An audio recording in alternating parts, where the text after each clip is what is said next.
compartilhar um pouquinho com vocês hoje em relação a esse tema.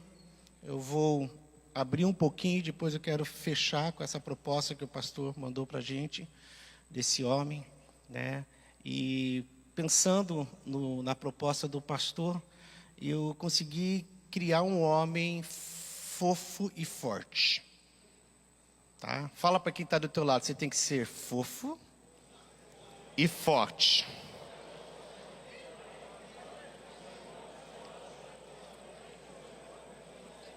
Ei, e daí sabe o que veio na minha mente? Um urso. Fala para quem está do teu lado, seja um urso.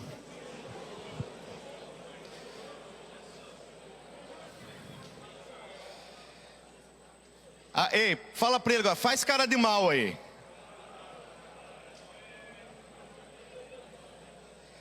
Agora tem um pandas, né, que é o vegetariano, né?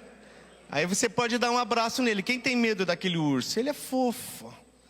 Homem para mim tem que ser fofo e forte, tá? E é o que a gente quer compartilhar. Mas eu quero começar com vocês lá em Gênesis, né? Não sei se os irmãos conseguem colocar o texto para a gente lá em Gênesis. Primeiro texto que eu pedi para os irmãos. Está aqui atrás. Então disse Deus, façamos o homem a nossa imagem, conforme a nossa semelhança, domine ele sobre os peixes do mar, sobre as aves do céu, sobre os grandes animais de toda a terra e sobre todos os pequenos animais que movam rente ao chão. Deus, ele criou tudo. E ele já estava no plano dele, depois de criar tudo, ele criou algo em que existisse uma identificação. Primeira vez que encontrei o pastor Edson, na casa da irmã dele, nós nos identificamos como homem, como ministério, como irmão em Cristo. E ali gerou uma amizade. Como é gostoso conversar com quem você se identifica. E Deus criou tudo, mas quando ele fez o homem, ele falou, esse é o que eu me identifico. Você gosta de ficar perto de quem você se identifica? Foi o que Deus fez para estar perto do homem. E ele criou tudo, mas ele falou, o que vai me representar nessa terra é o homem. Primeiro princípio, você foi criado não por acaso, você foi criado para representar Deus nessa terra e principalmente no papel que você cumpre na sua família. Você é um representante de Deus. Como é bom quando uma criança, quando ela entende o que é Deus, ela passou por um pai representando Deus. A pessoa mais parecida com Deus que eu conheço, com Jesus, é meu pai. Meu pai é um homem com um modelo. Como facilitou isso para a minha vida? O meu filho, ele já está no ministério pastoral. Tem um ministério pastoral, é psicólogo. Eu nunca imaginei que ele seria um psicólogo, mas ele se identifica. Sou uma referência para ele. Então Deus fez você, o primeiro princípio, ele te fez para representar ele. Fala para quem está do teu lado, Deus te fez para representá-lo. Amém? Bom, segundo princípio que Deus fez, eu e você, ele nos fez para cuidar daquilo que ele fez. Ele falou, olha, homem, está tudo pronto aí, mas agora eu quero que você cultive a terra. O que é cultivar a terra? Preparar a terra. Por melhor que seja a semente, por melhor que seja a terra, se não tiver o toque do homem, o negócio não funciona. E se também não tiver a sabedoria, o jeitinho do homem. Alguns animais, acidentalmente, os pássaros pegam uma semente, joga daqui, joga dali. Ó, essa árvore aí, eu fui em Guiné-Bissau e falar para ele, essa árvore aqui é tal passarinho que planta. Mas só me mostraram uma árvore. O ser humano, Deus deu para ele o poder para cultivar. Ele confiou, ele deu essa terra para nós gerenciarmos. Mas o homem entregou isso para Satanás. Deu legalidade. Mas em Jesus, nós retomamos. Então, outro princípio, você foi criado para cultivar essa terra. E aí em Gênesis diz assim, que o homem venha cultivar e guardar. O que está faltando hoje para muitos homens? Não estão guardando aquilo que Deus confiou. Deus confiou a família para você. Deus confiou tantas coisas para você. E às vezes você não sabe o poder. Nós podemos ver até o próprio Adão, né? O Adão, ele se empolgou com algumas coisas e não cuidou daquele primeiro ministério dele, que era da Eva. Se Adão tivesse se posicionado, eu acredito que Eva não tinha escutado. Minha esposa está fazendo o livro que ela está fazendo, ela fala bem assim no livro: mulher carente fala até com serpente. Pergunta para quem está do lado se é casado, pergunta: tua mulher é carente? Cuidado com as cobras aí, tem muita cobra. As imagens ficaram pequenininhas, mas eles vão eu falando, você pode ir soltando, mas eu tinha feito bem bonitinho, tá? Bom, princípio é representar Deus, cultivar, guardar. Segundo princípio é o casamento. O Senhor confiou para o ser humano o casamento.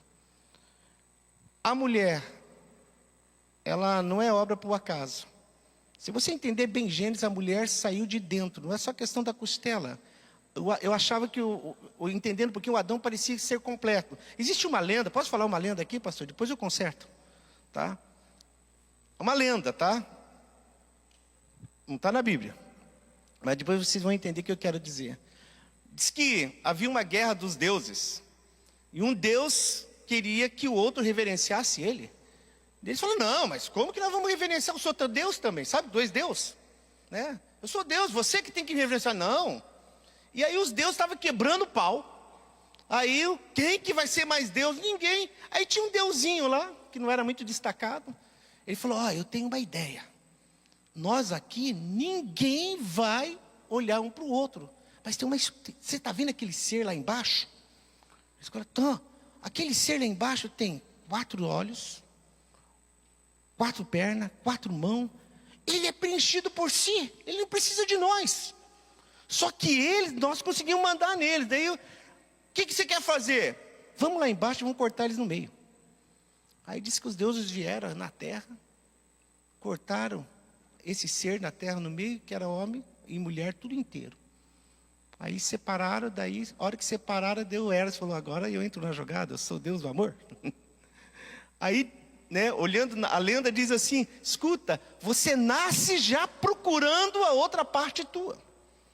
Alguém te ensinou, dentro da normalidade, você tem uma cócega, né? Como que ensina para o menino? Né? Eu conto muita história, né? Diz que um casalzinho muito crente de uma igreja, assim, do interior, eles falavam assim: olha, a arca, a Bíblia diz que não vai mais acabar com fogo. Não vai acabar mais com água, e o fogo daí queima tudo, mas antes de acabar, a gente deveria ser os missionários e transformar o mundo. Ele achou uma outra doida com ele lá: eu atopo com você. Então é o seguinte, nós vamos casar, e a nossa lua de mel vai ser diferente. Nós vamos criar um outro mundo, um doido com outro doido, tudo bem. Ele fazia engenharia agrônoma, ela fazia biologia, os dois montaram tudo, e a lua de mel deles era que pagasse um trailer, que eles queriam fazer uma viagem missionária. Mas a missão deles era vazar, esconder de todo mundo e começar uma nova família.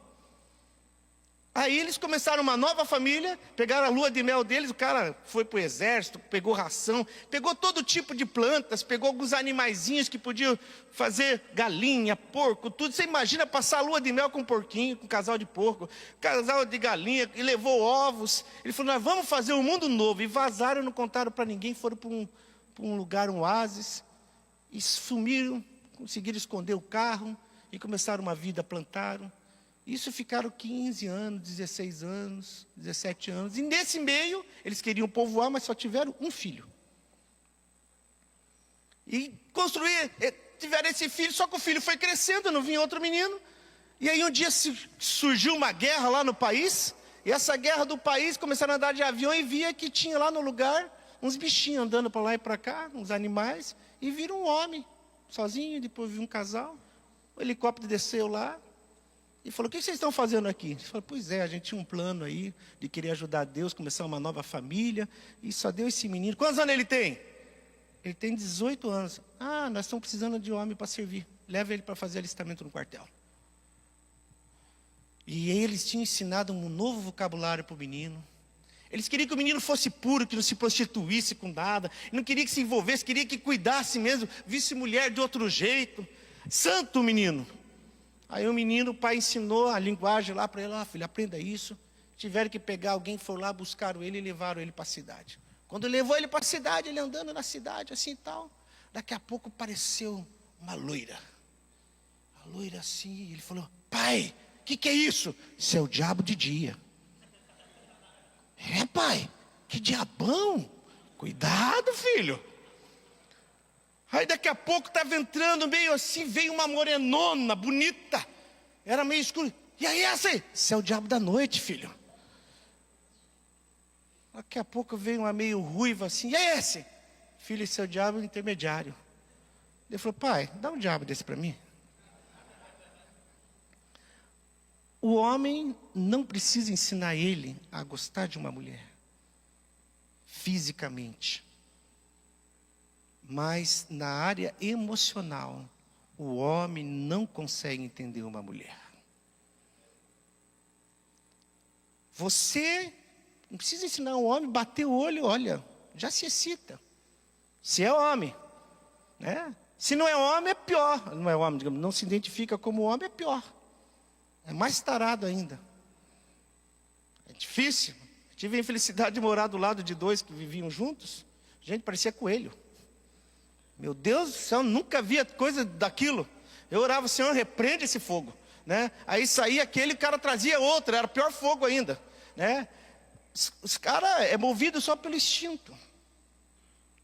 Aí o que acontece? A gente tem essa dificuldade de entender a linguagem da mulher. Mas hoje eu quero seguir com vocês um roteiro aqui para entender quem é esse homem, tá?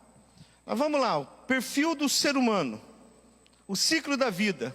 Não sei se consegue ver uma imagem lá que tem um roteiro lá de homens. O ser humano é o ser mais dependente da face da terra ao nascer. Os outros animais nascem andando, se jogam, e nasce, né, o tal do macaco já nasce pulando. O homem, para ser um macaco, é só depois de 11 meses. Ele começa a fazer gracinha que nem o macaco. E o macaco já nasce comparando a uma criança de 11 meses. Até a criança começar a falar. Assim que a criança monta 10 frases, o macaco já fica anos-luzes fora. Porque a criança, quando pensa e fala, ela materializa o seu intelecto, a sua inteligência, e ela vai evoluindo. Mas ao nascer, é o ser mais dependente. E a hora que a criança consegue montar frases, palavras, e expressa o sentimento dela, ela cresce. O que acontece é que tem alguns homens que nunca passam da fase de criança. Tem homem que não expressa seus sentimentos. A maior parte acho que 70% das mortes cardíacas são dos homens, porque fica trancando. Homem não chora, homem não fala dos seus sentimentos, tem que falar. Aí o que acontece? A criança cresce, vai virando um adolescente, vai subindo. E aí o homem entre 20 e 40 anos é a fase que ele menos pensa em quem ficou e em quem vai vir. Ele pensa só nele. E a hora que chega na velhice, o homem se torna uma criança. Esses tempos, fui no aniversário da minha sobrinha de 1 aninho, e levei minha avó de 95 anos. Agora em março ela fez 99. Aí levei a avó. E aí eu filmei. A avó vindo e a nenê indo.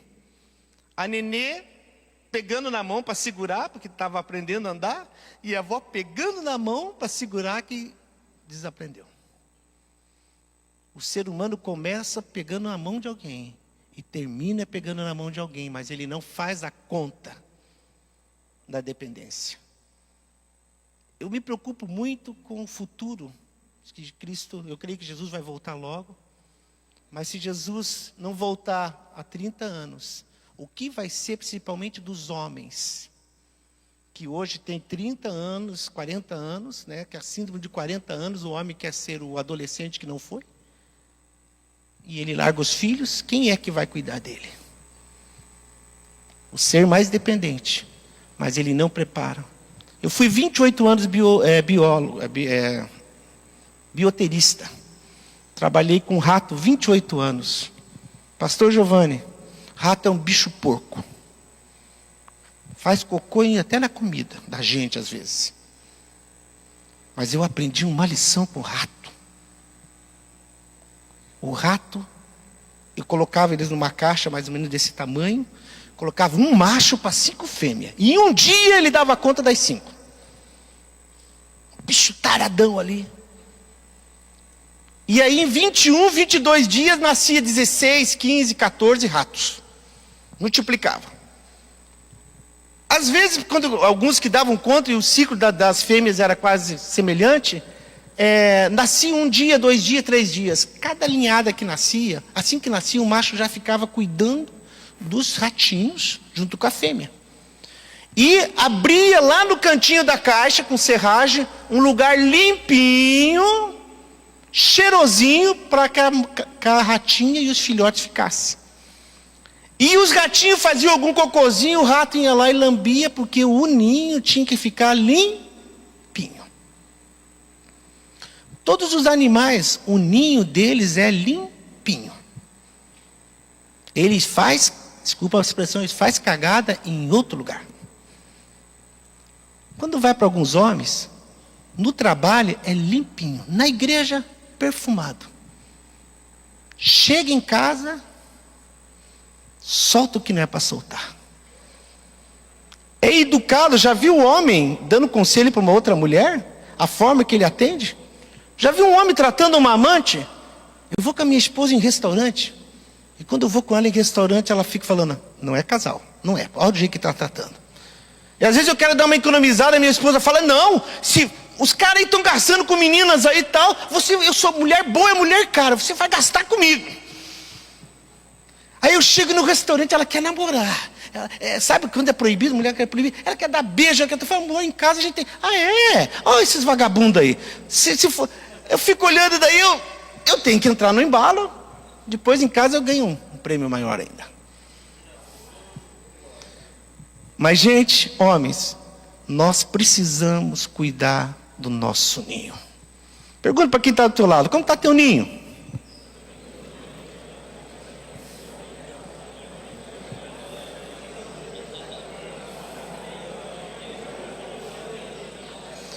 Está cheiroso?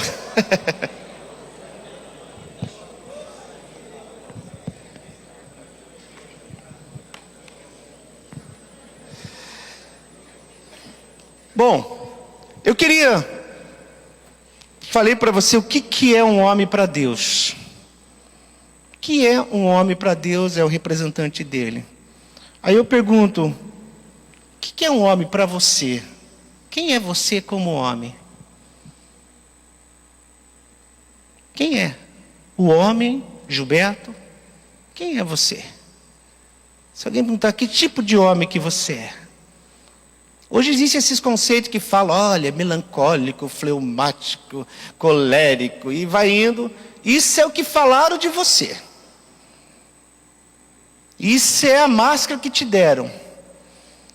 Deus não quer que você seja um mascarado. Deus, para conversar com você, Ele quer saber qual é a sua identidade. Quem realmente você é. Quem eu sou como homem. Qual é o meu perfil como homem. Aí, não sei qual a resposta que você deu.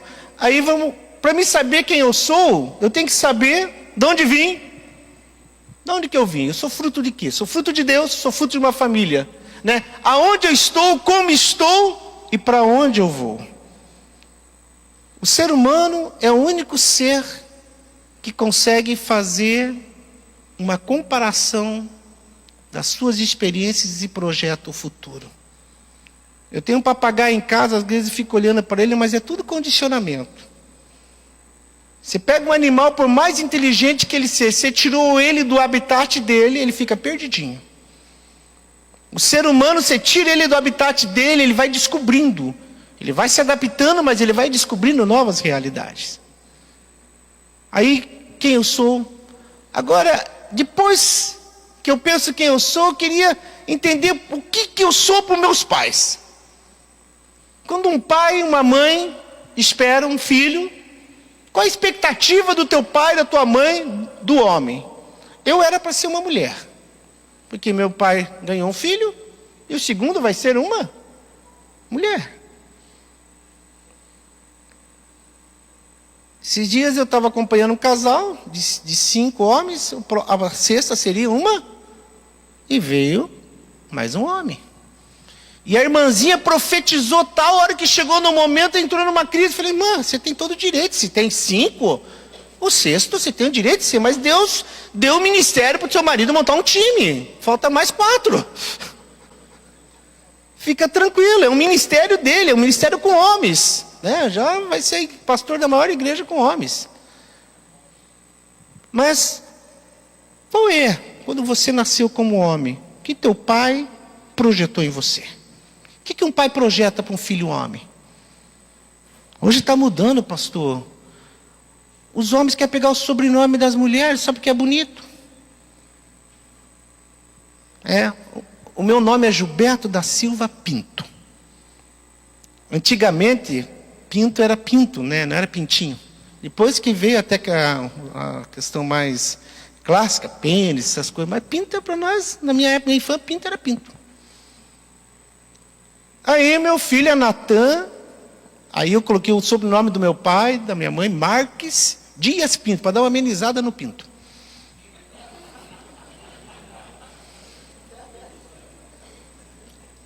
Aí, conversando, ele falou, pai, meio assim, pai, ele está namorando e quer casar.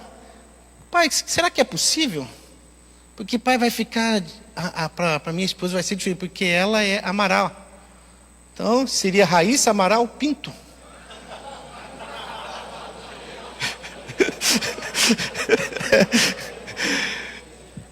Aí a esposa falou, é oportunidade, agora pode. Daí ele foi empolgado, mas daí ele falou, mas quem vai levar, pai? O Pinto para as outras gerações. Mas hoje até o sobrenome, tem umas duplas famosas que pegam o sobrenome da mulher. Até nisso está perdendo. Mas quando um homem tem um filho homem, ele fala, esse vai levar o meu sobrenome para frente. Esse vai ser meu representante. Quando uma mulher tem um filho homem, qual que é a expectativa da mãe esperando um filho e quando ele nasce? Esse vai ser o que na minha vida? O meu protetor. Quando uma sociedade olha um homem, qual a expectativa? Quando você escuta falar de um homem, o que é um homem para uma sociedade? Seja homem, cara, se comporta, fala como homem. Homem é de uma palavra só. A sociedade diz que o homem tem que ter caráter. Agora vamos lá, o que uma mulher espera de um homem? Quando uma mulher olha para um homem, eu acho legal pessoas que fazem exercício, tanquinho e tal, né? Mas eu quero ser bem sincero para você, quem gosta de corpo de homem bombado, vai caminhar na praia para você ver quem mexe com você. Se é para saúde, faça. Agora se é para atrair mulher, você está ralado, cara. Se você passar destilando para a mulher vomita. O que uma mulher quer de um homem? Mulher quer cheiro de um homem. Eu estava lá no Porto Seguro. Aí daqui a pouco eu vi que a minha esposa perdeu meio equilíbrio assim. Eu falei, que foi, amor? Eu vou pegar você. Ah, amor, está acontecendo alguma coisa aqui nessa praia. Eu falei, o que é? Daqui a pouco eu vi que todas as mulheres ficaram tipo galinha cantando assim. Olhando, conversando. O que foi? Eu falei, amor, eu vou ter que ser sincera para você. Eu vou falar o que está acontecendo. O que foi? Você não percebeu nada não? Eu falei, eu não. Parecia um cara, cabelão assim e tal, né? Mas eu achei que ela estava olhando para ele e tal. Daí ela falou, você não percebeu nada? Eu falei, não. Amor, o cheiro. As mulheres ficavam... Mulher gosta de cheiro de homem. Mas não só o cheiro químico, físico. Era um perfume excitante que o cara colocou lá. Que, gente, por onde que ele passava, é quase tipo onde tem homem muito tarado, olhar a bunda de mulher. Sabe, passava, as mulheres ficavam assim, puxando ele. Agora, muito mais que cheiro, que o homem, a mulher gosta de homem limpinho. Tome banho para dormir, meu irmão. Tá? Fique limpinho. Se você vai com cheiro, você dá 2 prazeres para tua mulher uma hora. A hora que você sai de perto, nem que ela sente o orgasmo dela. Esses dias eu aprendi, esse tempo aí eu aprendi um negócio, né? Tem criança aqui, mas me desculpa, pastor, eu senti de falar. Posso? Pode? Tem um homem aqui. Tá. Você quer conhecer a sua mulher e respeitar a sua mulher? A mulher tem multi-orgasmo. Ok? É uma jamanta quando pega no embalo, dá dó do fusquinha que está lá embaixo. Tá? Mas só olha, sabe qual o primeiro prazer que a mulher tem com o homem?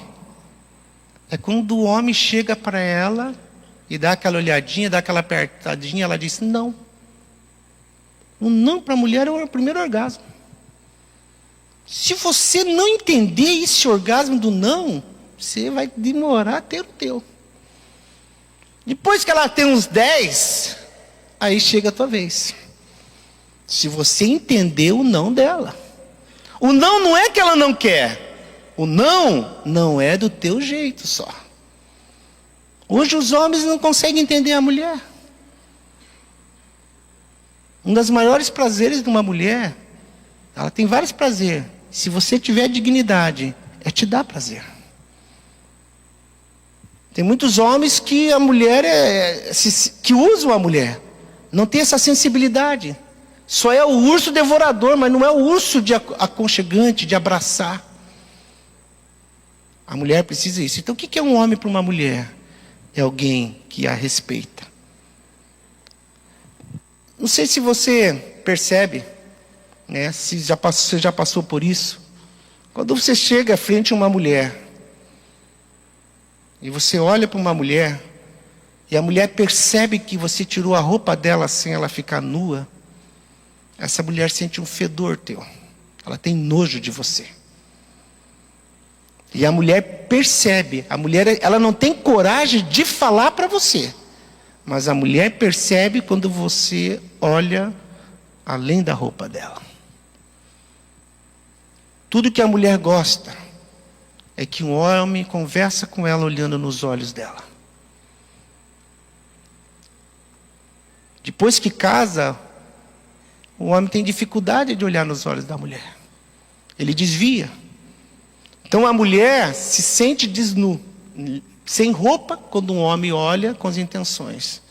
Mas o homem também, quando não está bem, tem algumas coisas erradas, ele tem dificuldade de ficar com uma mulher idônea, com uma mulher sábia.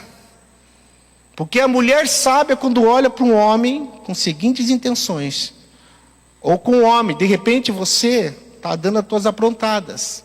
Quero falar para você, a esposa sabe que você apronta. Ela tem um radar, ela tem uma sensibilidade, ela não valoriza, mas ela tem. Assim como a mulher tem dificuldade de conviver com um homem que fica olhando para ela, o homem, quando não está íntegro, não está diante de Deus, não tem uma vida pura, ele vaza, ele não fica perto de mulheres que são idôneas. Então, o que é um homem para uma mulher? Um homem para uma mulher é alguém que ela busca admiração. Vamos participar. Pergunta para quem está lá, tua mulher te admira? Ou tua namorada, ou tua futura? Ela tem admiração por você?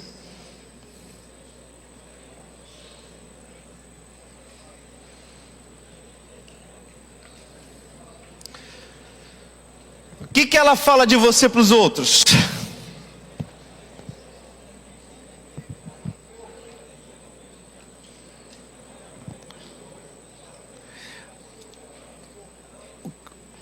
O que acontece? Às vezes na nossa vida, né, como homem, Eu não acredito na evolução. Pode tentar provar. Eu tenho um Deus, eu acredito no Deus. Mas eu acredito que o ser humano evolui. Não acredito na evolução, mas eu acredito que todo dia o ser humano vai mudando de fase. Se você tem as faculdades mentais normais, independente da idade, você vai mudando. Cada aprendizagem, o ser humano é um ser que quando ele aprende, ele muda de comportamento. O que acontece às vezes na nossa vida que tem homem que não mudou de fase. Eu nunca vi isso em livros, né? E eu falo por experiência de consultório. Alguns comportamentos, alguns distúrbios de comportamentos, dentro do padrão da Bíblia, eu estou falando pela Bíblia, alguns distúrbios de comportamentos de alguns seres humanos, tem a ver de uma fase que ele não ultrapassou. Eu vou tentar provar para você. O usuário de droga é alguém que nunca saiu da adolescência. É alguém que vive no mundo de fantasia, que é liberdade sem responsabilidade. Não vou colocar como regra. A maior parte do homossexualismo tem a ver com a puberdade. A ciência estudando na época que a gente poderia ver no DSM, que era distúrbio mesmo, que era doença, que hoje não é mais, para eles, coloca lá que na adolescência a crise de identidade pode ser prejudicada na sexualidade. Se você for olhar quem tem uma crise de identidade, normalmente é alguém que nunca saiu da adolescência. E o adolescente, ele é muito egocêntrico, ele só pensa nele. O adolescente, ele tem dificuldade de olhar para o outro. O adolescente é por um momento. E a nossa vida, irmãos, nós somos feitos, cada dia, a Bíblia mesmo diz que nós temos que viver em novidade de vida. Todo dia você tem que viver em novidade de vida. Mas tem pessoas que não atualizam a sua vida, a sua realidade. Saiu da mãe, saiu da casa da mãe. Você vê o homem, o Adão nem tinha sogra, nem tinha o pai terrestre. Quando eles foram casar, o que Deus falou para ele? Não que o homem deixa a sua família. Tem pessoas muito apegadas aos seus pais. É importante, tem que honrar o pai. Mas você tem que viver hoje, o teu projeto é a tua família. Hoje nós temos aí o celular, a gente aprende muito com a tecnologia, com o aplicativo, né? Minha filha queria muito um iPhone, e eu comprei uns 7, 8 anos atrás um iPhone 8 para ela. Eu tinha uma tia lá, tinha um 5, passou para ela, o 5 foi para o Beleléu, o 8. O 8 hoje não recebe mais aplicativos, alguns aplicativos. Já está no 14, é isso? 14. Um iPhone, que é uma tecnologia limitada, para receber novas informações, tem que mudar o aparelho. Tem homens que cresceram, casaram, já são até avô e continuam ainda com o mesmo estilo. Mudou tantas coisas para a tua vida e você continua vivendo do mesmo jeito. Se faz necessário se atualizar. Se atualiza para a tua realidade. Tem homens, não sei se aqui em Blumenau acontece.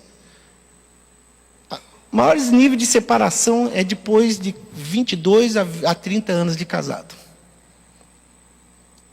Tem o síndrome do ninho vazio, tem a tal da menopausa, da andropausa, tem tudo isso que são coisas da natureza. Mas o que mais acontece numa separação é que o casal não se atualiza para a realidade do outro. Muda. O jogador lá do sexo que corria e voltava, jogava atrás, jogava à frente, no meio de campo, batia escanteio, fazia o gol. Depois dos 50 anos, cara, você tem que só ficar na pequena área ali, tem que saber tabelinha.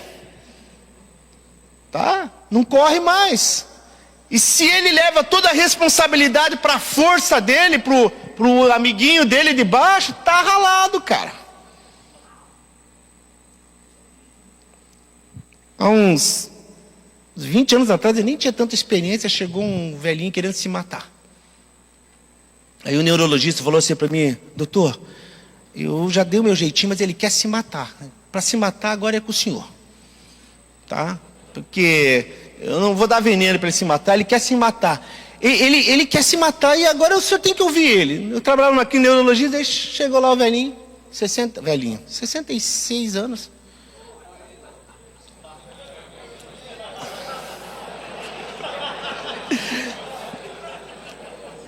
Desculpa, é que 20 anos atrás, 66 era velho, agora mudou, tá? Amém? Atualizou o aplicativo, né? Aí o cara chegou para mim, falou bem assim, chorando: doutor, não tem mais sentido a vida. Já tentei umas 3 vezes me matar. Mas eu falei: o senhor deve muito? Eu não. Tenho 15 galpões alugados. Não vem com carro do novo, porque eu gosto da minha variante. Chegou aquelas variantes assim, eu gosto dessa variante, é relíquia, é do meu avô tal. Mas o que aconteceu? Não tem graça a vida. E se o senhor der um jeito, eu pago o que for necessário. Mas o que o senhor precisa? O senhor quer contar um segredo? O senhor quer que eu mate alguém? Que você me pague? Pô, se fosse isso, tinha solução. Eu falei: meu Deus, o que aconteceu? Eu não sei, não tem mais sentido a vida. Mas me explica. Pô, o meu brinquedinho, não tenho mais meu brinquedinho. O que é que tem brinquedinho? O senhor não está entendendo? Não, me conta aí. Pô, falaram que o senhor era especialista em brinquedinho. Aí eu dei uma, me explica o teu brinquedinho. Tô. Sabe qual a diferença de 66 e uma criança de 3 anos quando olha? Eu falei: não. Ele falou: a criança acha que aquilo ali é só para fazer xixi. E agora eu só sei, agora eu tenho certeza que só faço xixi. Eu falei: cara, que isso? Vamos conversar. Não, porque agora eu chego em casa, vou para cima lá, nada. Mas como que é? Aí eu comecei a perguntar: mas que jeito que é seu namoro? Ele falou: não, namoro? O que é namorar? Não, o senhor namora com a sua esposa? Não. Como que é? Na cabeça dele, chegava do trabalho, tirando os dias da menstruação que a mulher tinha, depois não tinha, ele já ia para os finalmente. Nunca deu um beijo na mulher. Nunca deu um abraço na mulher. A responsabilidade era só do amiguinho de baixo. Aí eu comecei a ensinar ele a namorar. O que acontece? Por que homens com menina de programa, com as amantes, as coisas funcionam? Porque ele não precisa se preocupar com elas. E se o homem não começa desde novo se preocupar, ser doce com a mulher, se preocupar com ela, você vai chegar depois dos 78, 80 anos, agora está aumentando, o negócio vai ter que mudar.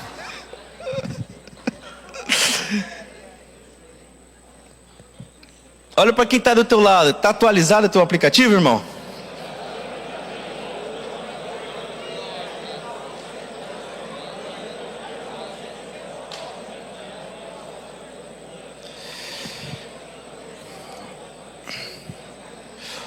O que contribui para um homem ser homem?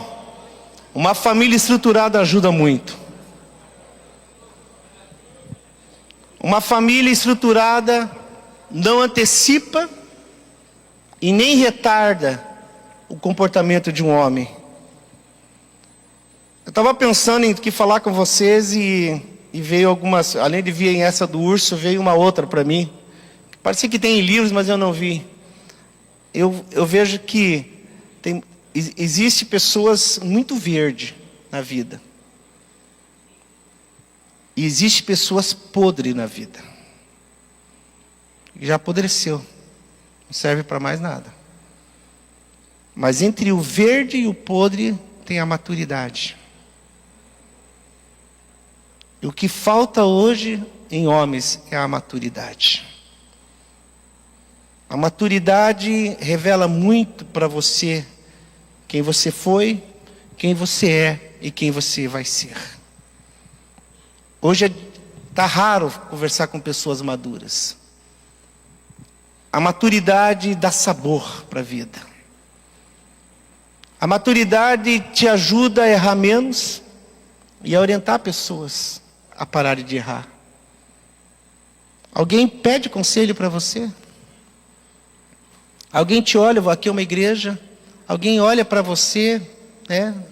Escuta, eu queria seguir você, eu queria que você me discipulasse, eu queria que você cuidasse de mim. E a maturidade não é teoria, não, é perfil, é comportamento. E hoje está em extinção, não sei aqui, em Blumenau pode ser que seja diferente. Eu cuido de 30 homens toda terça-feira. Eu sempre deleguei isso para outras pessoas e Deus falou, você precisa formar um exército de homens maduros. Porque a falta de maturidade traz consequências horríveis na vida do homem e daquele que passa por ele. Como que está a sua maturidade? Qual é o nível de maturidade que você tem? Às vezes, tudo que come antes faz mal. E tudo que passa, a maturidade é que nem maná. De ontem não vale para hoje, de hoje não vale para amanhã. Você tem que buscar esse equilíbrio dentro de você. Tem muitos homens que, na vida, através da sua família, foram prejudicados pelo comodismo do seu pai, pelo ativismo do seu pai, pelas convivências. Às vezes, não sei como era vocês, falava de masculinidade, Para os pais, a masculinidade é o menino ser diferente de menina. Não sei se alguém é da minha época, eu sou do século passado, já tem mais de meio século.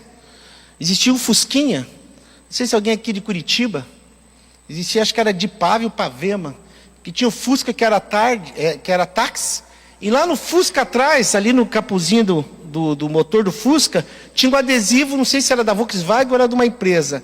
Era um menininho e uma menininha puxando a calça e mostrando, eis a diferença. Antigamente a masculinidade e feminilidade era só na diferença do pipi e da chequinha. Masculinidade e feminilidade não é só sexo.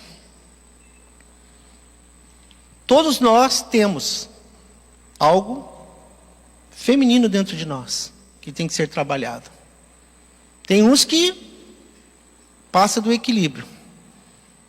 Mas todos nós temos. Se você não desenvolver algo dentro de você, só para você ver. Presta atenção comigo. Vamos no velório? Estão no velório comigo? A velhinha morreu. 86 anos, tá? A velhinha morreu. Aí o velhinho é um pouco mais novo que ela, tem 76. Aí está lá, a velhinha olhando, o velhinho olhando, desesperado. E agora? Nem consegue ficar do lado do caixão. Dá problema cardíaco, toma remédio, fica lá desesperado, porque a velhinha morreu. Muda a cena, o velhinho morreu, a velhinha passa a noite com os olhos secos. Ali, ó. Em terra ela vive mais 10 anos.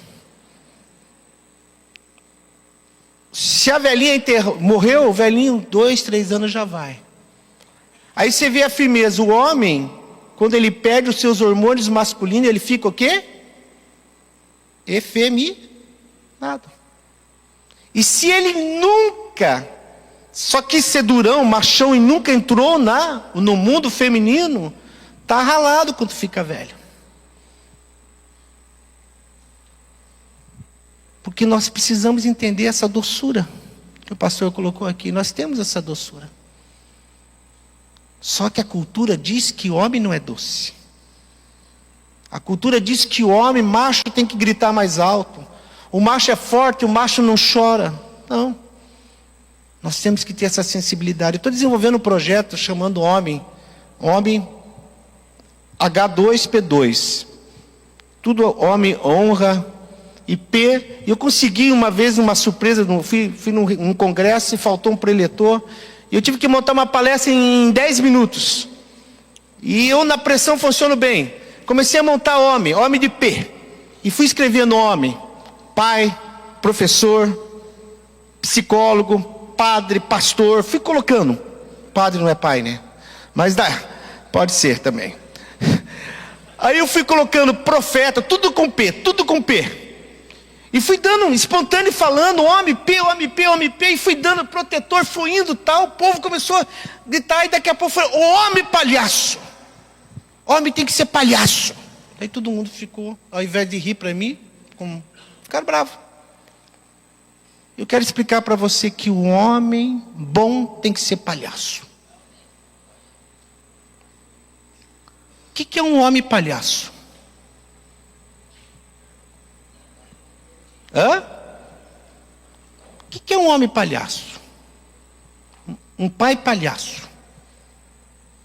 Tem aquele ditado dos antigos que diz, milho cozido, milho assado, tudo bem, mas palhaçada não. O que é um homem palhaço? O palhaço é o que consegue tirar um sorriso de uma criança e entrar no mundo da criança. Tem pai que não entra no mundo do filho nunca.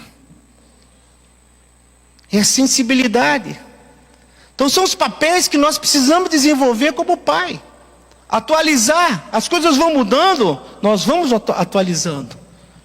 Qual é o conceito que você tem hoje para tua esposa e para os teus filhos como homem? Aí, para os pais é ser diferente. Lembra quando você era menino? Quem que era o mais baixo da turma? Quem que era o galão da turma? Mais inteligente? O mais bonito? Ou o mais forte? Macho? Na cultura é o mais forte. Como criança, o macho é o forte. O adolescente, quem que é o macho para o adolescente? Se é um adolescente, quem que é? É o menino que mostra presença. Quem que é o macho para um jovem? Pô, aquele cara lá é macho. É que tem sucesso. Pô, esse cara tem sucesso. Está jogando futebol. Está ganhando, comprou o carro dele. Esse é homem. O que é um macho para um adulto? Quem que é esse macho aí? Pô, é o cara que tem poder. O cara tem autoridade, é chefão. Ele usa o poder. Aí vamos para a meia-idade. Que é a nossa aqui. O que é um macho para a meia-idade? O que é um homem para a meia-idade? Me ajuda aí. O que vocês acham que é um homem? Você fala, esse cara é homem. Não tem homem aqui, meu, da meia-idade? 52. O que é um homem de meia-idade? Para mim, homem de meia-idade é alguém que tem equilíbrio. Olha para quem está do teu lado, se ele tem uma vida equilibrada, se ele tem meia-idade.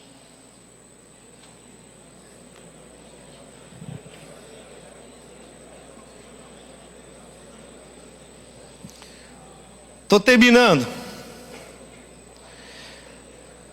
Agora, pastor Giovanni, o que é o homem na velhice?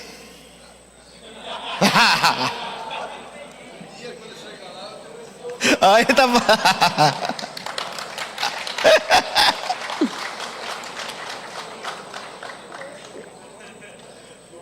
Tem a síndrome do Peter Pan, né? Que ele não quer ficar velho.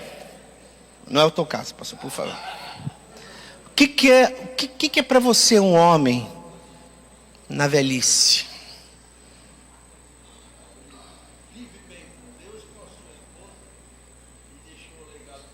Deixou o legado para os seus filhos. É isso daí. Mas sabe que, para mim, a visão... Eu estava essa tarde orando e pensando o que eu poderia falar para vocês. O que é um homem na velhice? É quando você olha para ele e ele tem honra, dignidade. Todo o patrimônio que você vai deixar para o teu filho, ele pode acabar um péssimo negócio. Mas se você deixar a honra para ele, é algo que ele nunca vai esquecer. A doçura de ouvir e também de falar. O homem precisa isso. E para mim encerrar com a Bíblia, coloca para mim lá, querido, 1 Coríntios 16. Quero que você preste atenção nessa palavra de Paulo. Vamos ler comigo? Quero ver se tem homem de verdade aqui. Vozeirão. Também não é assim. Vamos lá. 1, 2, 3.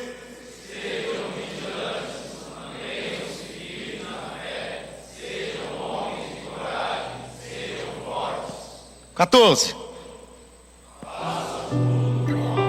Amém? Volta lá no texto. Como que tá tua antena? Tá ligada? O que é uma pessoa vigilante? É alguém que não negocia com estímulos que tiram a sua concentração. Um vigia, mesmo que ele esteja com sono, ele não dorme. Pode ser, meu irmão, homem, você está cansado do teu casamento. Você está cansado da desonra dos teus filhos. Mas eu venho como profeta nessa noite falar: atenção. Esteja ligado. Abre teus olhos. Se tem algumas mulheres querendo dar uma bandeira para você, abre teus olhos. Diz os sábios, Salomão: achei uma coisa mais amarga que a morte, a mulher cujos seus lábios, suas palavras, seu corpo destrói.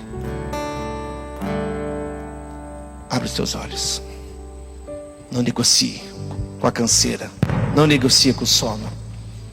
Nosso homem exemplar, Steve Israel, Abraão, Davi, muito mais reconhecido do que o meu próprio Jesus.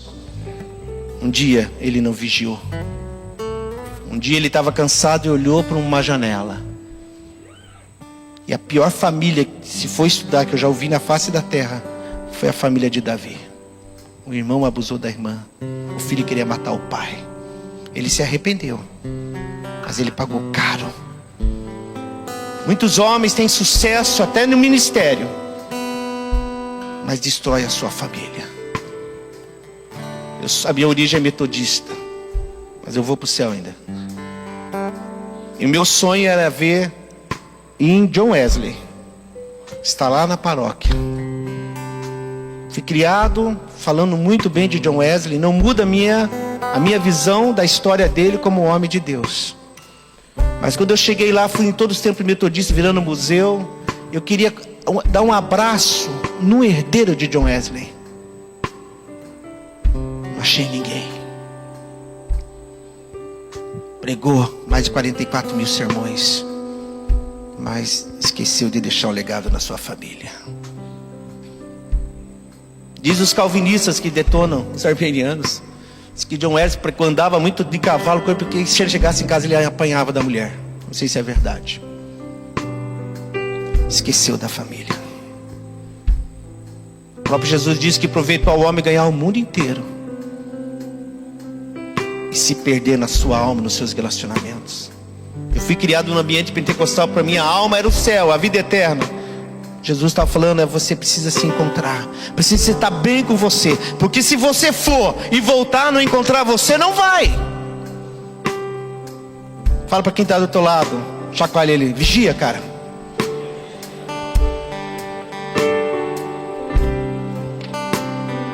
O apóstolo Paulo falou bem assim, não só vigia, seja homem, mantenha firme. Homem tem que estar firme. Nunca saiu da minha boca possibilidade de separação. A mulher até pode falar, ela não tem autoridade, mas no momento que você fala da possibilidade de uma separação, você deu legalidade para Satanás. Aí ele vem e fala, homem, aguenta. Eu sou responsável. Eu tenho que cuidar. Mantenha firme. Tá doendo, mas estou firme. Resiliência. Você sabe qual que é o bicho que mais tem resiliência no mundo?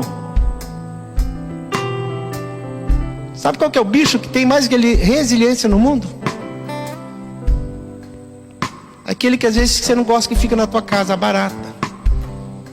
A barata, ela tem resiliência, ela não morre. Ela se habitua em qualquer ambiente. Ela não negocia o estilo dela de vida. Seja um homem firme. A resiliência, às vezes, esses dias eu vi uma resiliência. Eu estava aqui em Gaspar. Fui no restaurante e vi uma árvore num cimento, num muro. Com sol, com tudo. Não tinha terra. Não sei de onde, ela buscava terra debaixo do soalho de uma casa de cimento. Com todas as intempéries, sem terra. Nem chovia.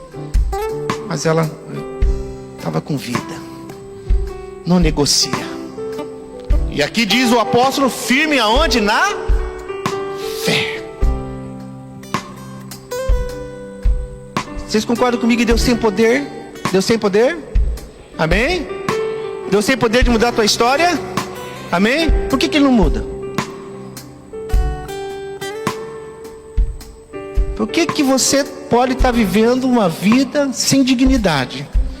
Você pode estar vivendo uma vida sem honra, uma vida sem prazer, não tem vontade de voltar para casa, fica dando voltinha. Não bebe, o bêbado vai e bebe, você não bebe, daí você fica dando voltinha, inventando. Não quer conversar com a tua esposa, fica no zap, fica em filme, fica vendo futebol várias vezes, vê time que você nunca sabe quem que é. Por que isso? O que leva a gente a fazer isso? Às vezes é falta de firmeza e de fé. Deus tem todo o poder, mas se você não tiver fé que vai mudar, Ele não vai mudar. A minha sogra cozinha muito bem. Minha esposa está quase chegando lá. A minha sogra, até o pão que ela faz, parece que já vem com tudo recheado. É o pão, a broa que ela faz. Esses dias ela foi em casa, eu falei, vó, capricha, tá? Faz essa broa. E ela fez. Não consegui comer. Fez mal. Não tive coragem de falar para ela, mas eu passei mal e não posso mentir. Tava boa? Não.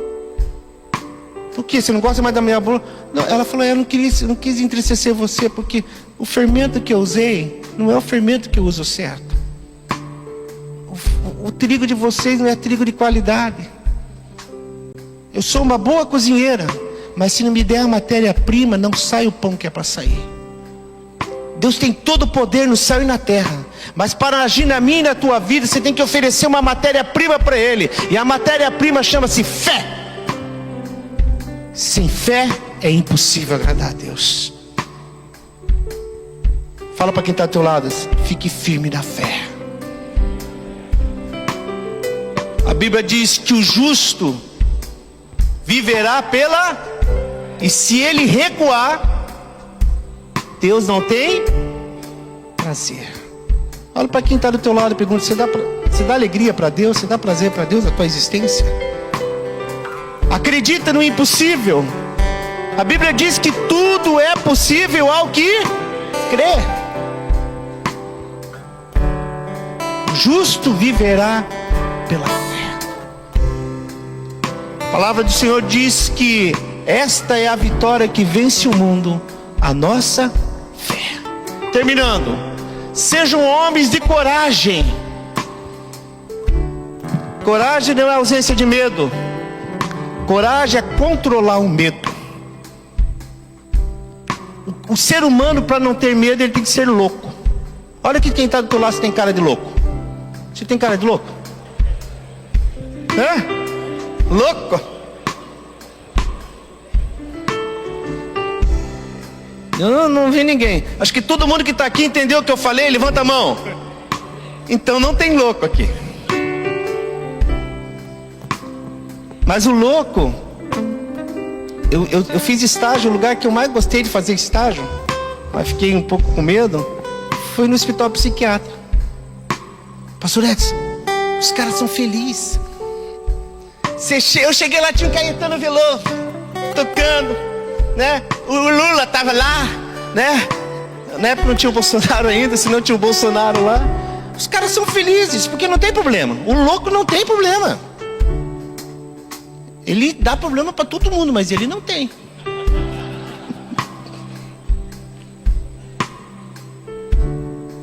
A loucura, fala comigo, a loucura te leva...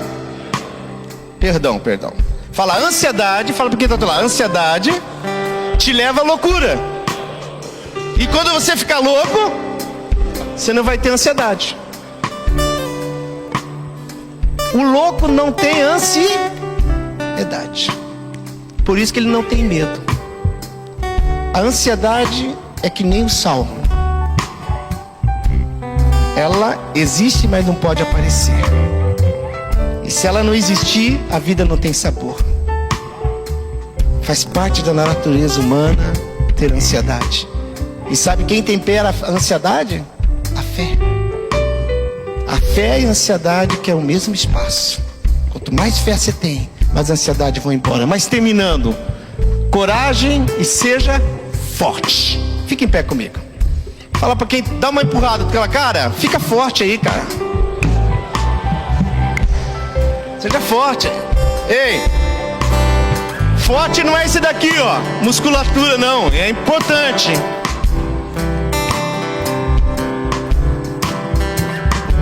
Uma vez um gigante queria brigar comigo. O cara era grandão.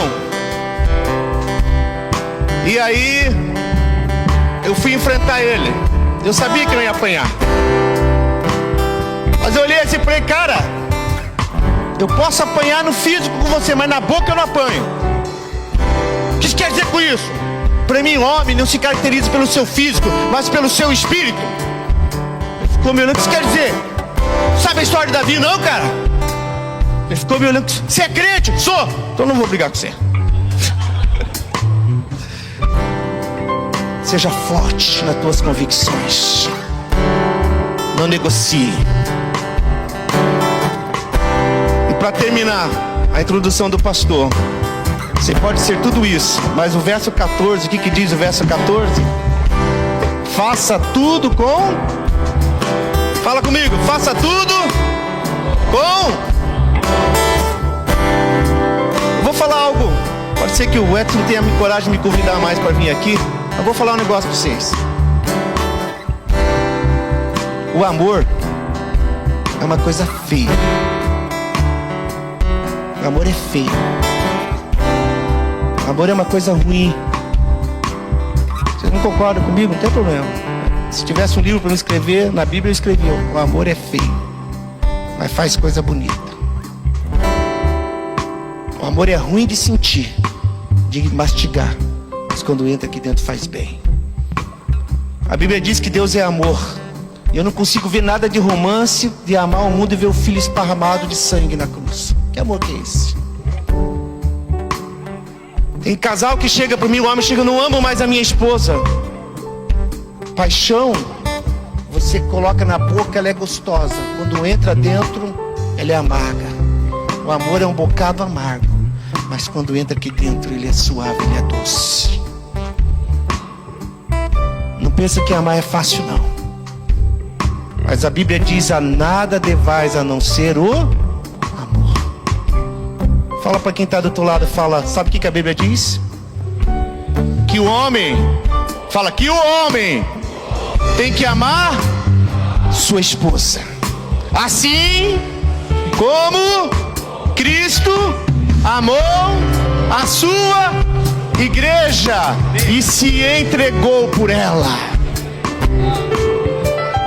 Efésios 5.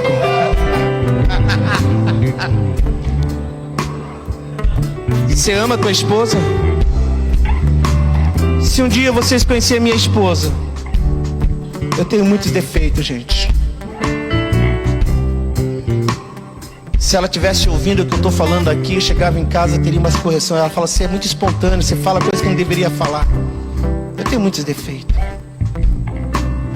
Mas um dos testemunhos que ela dá, ela fala para todo mundo: eu sinto amado pelo Gil. Eu amo minha esposa. Ô, baixinha é difícil, viu? Mas eu amo ela. E eu aprendi uma coisa. O amor é uma semente que você planta numa terra.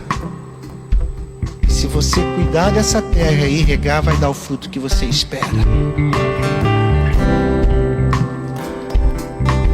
Que Deus amou o mundo de tal maneira que deu seu único filho para que todo aquele que nele não pereça, mas tenha a vida eterna.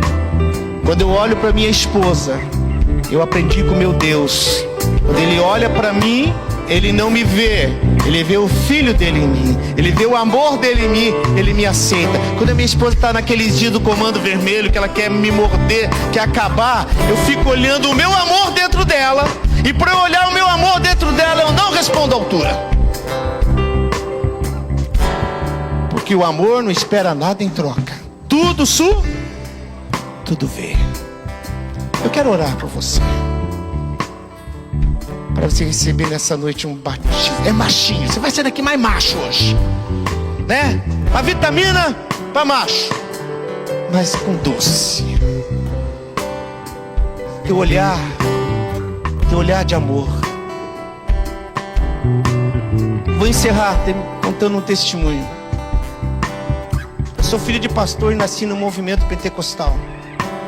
Na década de 70, toda a igreja que recebia o batismo com o Espírito Santo tinha que cantar com a harpa cristã. O homem não poderia ter barba, a mulher não podia usar calça. Pegou todos os usos e costumes de uma igreja muito famosa aí na cidade. Eu passei e vi ela muito grandona aqui em Blumenau. E eu vinha de uma origem tradicional, meus pais, e eles receberam o batismo com o Espírito Santo, mas junto uso e costume. Eu fui criado num ambiente e eu via muito movimento. Eu via muito poder, eu via prodígio, eu via paralítico andar. Meu pai entrava em êxtase, eu ficava lá em êxtase 2 dias, 3 dias vendo o céu. Eu achava que meu pai tinha morrido, ele teve experiência extraordinária, eu vi muitas coisas. E com 9 anos, eu tive uma experiência sobrenatural com o Espírito Santo. Porque eu queria tanto. E eu via tanta gente falar em línguas, eu queria falar em línguas. A igreja falava, e só que falava para mim, se falar em línguas e for da carne, é blasfêmia contra o Espírito Santo. E eu queria falar e não conseguia, não dar espetáculo, eu queria falar no meu quarto, não conseguia, porque eu tinha medo. Aí um dia eu estava pregando numa favela, e eu estava pregando naquela favela e numa casa lá eu via muito movimento, o pessoal da Universal, da Deus e Amor, Assembleia de Deus e aquela muvuca, polícia, corpo de bombeiro, ambulância.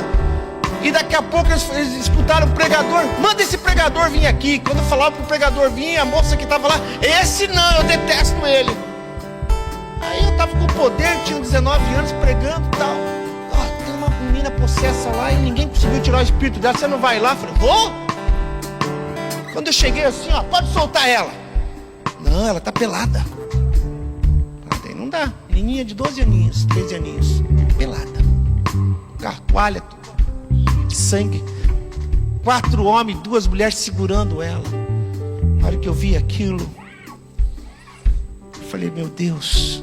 Ela falou, eu detesto você, não gosto de você não.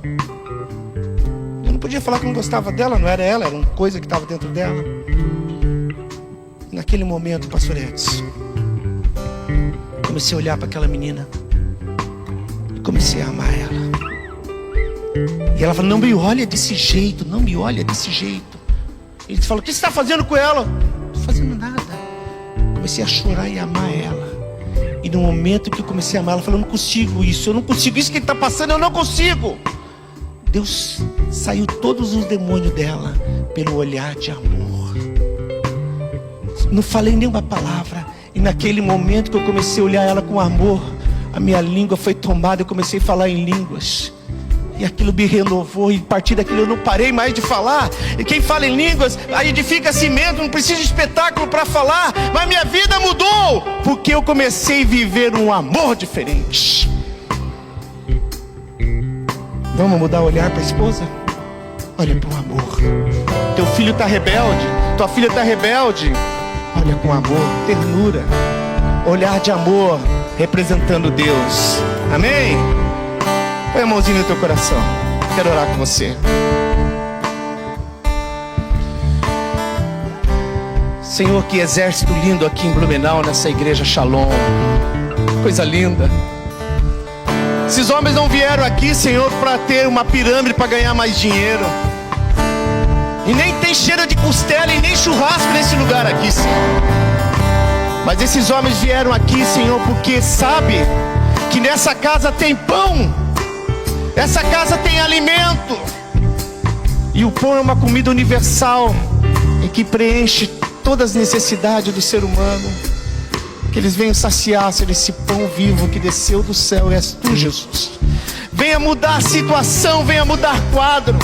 Se algum homem aqui em crise existencial, em crise de identidade, em dilema em relação à sua postura familiar, na autoridade do nome de Jesus, eu levanto a minha voz e ministro um novo tempo, Senhor. Que essa noite aqui seja noite de divisão de água. Que essa noite seja noite de homem que saia aqui determinado a se posicionar diante de Ti e diante dos seus papéis. Mas acima de tudo, Senhor, eu te peço, dá um batismo de doçura, de amor.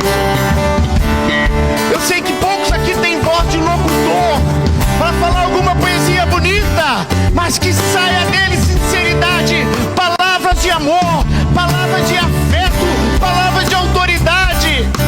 Desperta o dom que há em Ti, pela imposição de minhas mãos. O apóstolo falou para Timóteo, e nessa noite eu peço, Senhor, desperta o dom de amar dessa igreja, desses homens, e muda a situação, que demônios, que situações não venham resistir o Teu poder saindo através do olhar desses homens e das palavras. Em nome de Jesus eu oro, amém. Deus te abençoe. Saia daqui como urso, cheio de amor para dar, né? E na hora certa seja bravo.